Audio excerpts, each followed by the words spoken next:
Blessed are you among women, and blessed is the fruit of your womb. And how does this happen to me, that the mother of my Lord should come to me?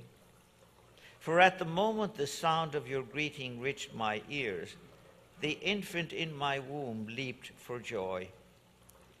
Blessed are you who believed that what was spoken to you by the Lord would be fulfilled. The Gospel of the Lord.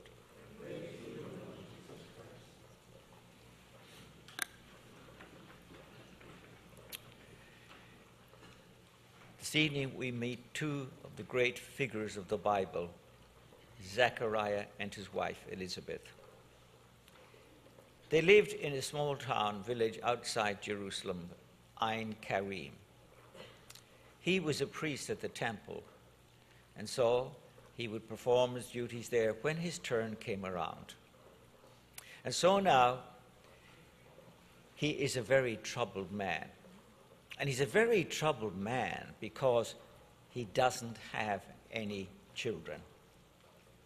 And of course, the mindset back in those days was not to have children was a disgrace, a tragedy, for these reasons. To be blessed with children was a blessing from God because, number one, it would continue the family name. Number two, it would continue the faith of their father Abraham. And number three, they would have security in their old age. Their children and their grandchildren would be there to take care of them.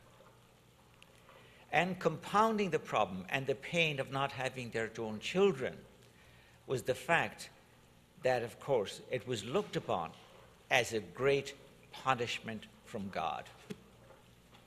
Of course, we've long got rid of that nonsense, but that was the sound of the attitude of people back in those days. So now, Zechariah, it's his turn to offer sacrifice and incense in the temple. Once in a lifetime opportunity.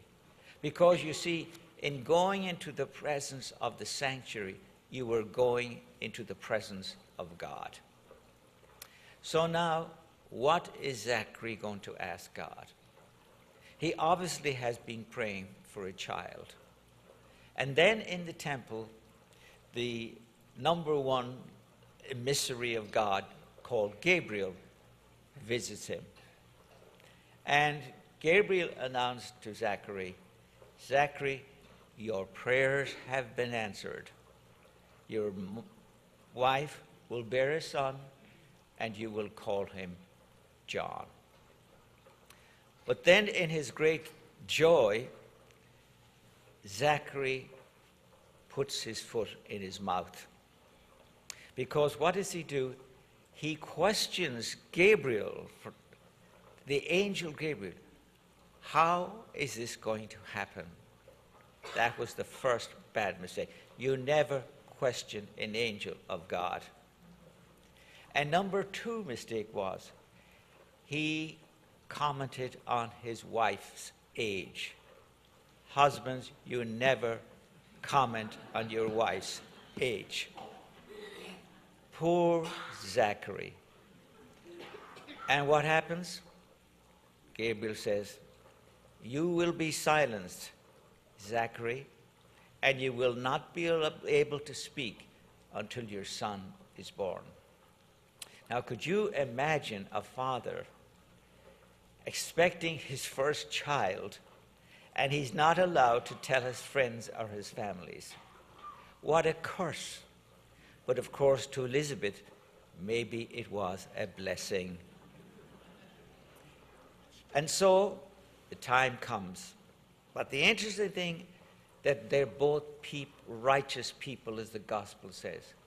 They're loyal and faithful through bad and good.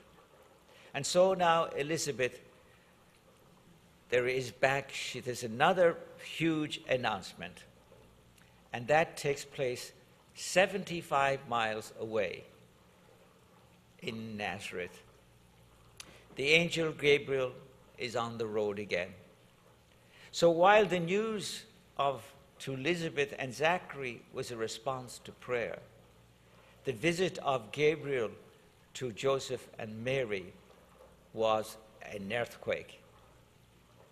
Here is a young girl, she's just probably 14 years of age. She's engaged to Joseph. And therefore, engaged to Joseph meant they were treated like husband and wife, even though they did not live together. And so, Joseph is told that his wife is pregnant. And he's terribly disturbed, of course. But he's a good man, and he's a righteous man. He's a man of faith. And so what does he decide to do? He doesn't want to embarrass his young wife. So he decides to divorce her. And it is during his preparation to divorce her, Gabriel is back in earth again.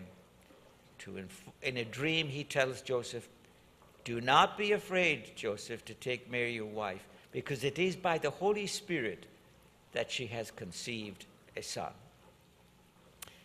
The next thing they decide, when they hear that cousin Elizabeth is pregnant, they decide to leave and to go and visit her, which is quite a distance, of course, and now being pregnant and what have you, it was a difficult challenge.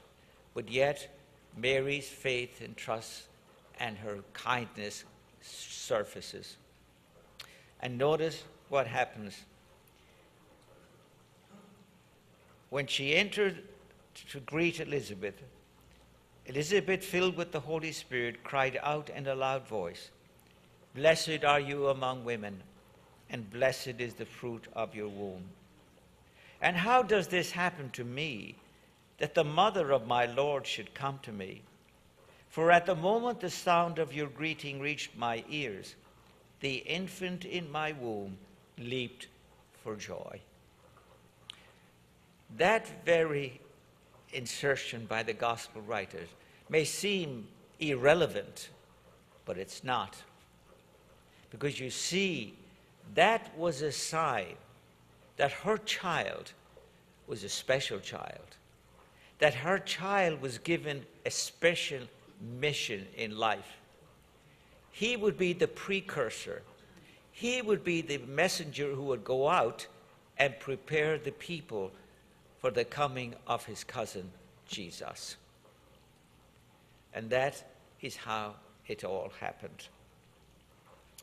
There's some very famous paintings of the visitation. There's one by the great Rembrandt, of course, who painted so many wonderful Gospels. For example, the prodigal son, that famous painting in Mr. Putin's hometown, St. Petersburg in Russia, in its famous museum called the Heritage. You should Google it. It's a wonderful painting. And he also has a painting of this evening's visitation. But it's very different. There are no angels. It's a simple house on this side. There's a dog and there's a mule, because obviously he wanted to say that Mary and Joseph came to visit their cousin by mule. And you can see the wonderful expressions of joy in the face of both Elizabeth and Mary. They embrace, they clasp hands. In fact, the hands are the center of the picture, because hands symbolize love, mutual support. The great Dutch priest called Henri Nouwen, he used to be chaplain at Harvard University, and he says that this picture this evening is all about relationships. The relationship of man to woman, woman to woman, woman to man, God to humanity. And he writes this: community is characterized by forgiveness and celebration. Forgiveness means that I continually am willing to forgive the other person for not being God. God's love is unlimited, but people's love is not. The interesting thing is that when you can forgive people for not being God, then you can celebrate that they are reflections of God. What a wonderful quotation that is. Forgiveness community is characterized by forgiveness and celebration. Forgiveness means that I continually am willing to forgive the other person for not being God. God's love is unlimited, but people's love is not. The interesting thing is that when you forgive people for not being God, then you can celebrate that they are a reflection of God.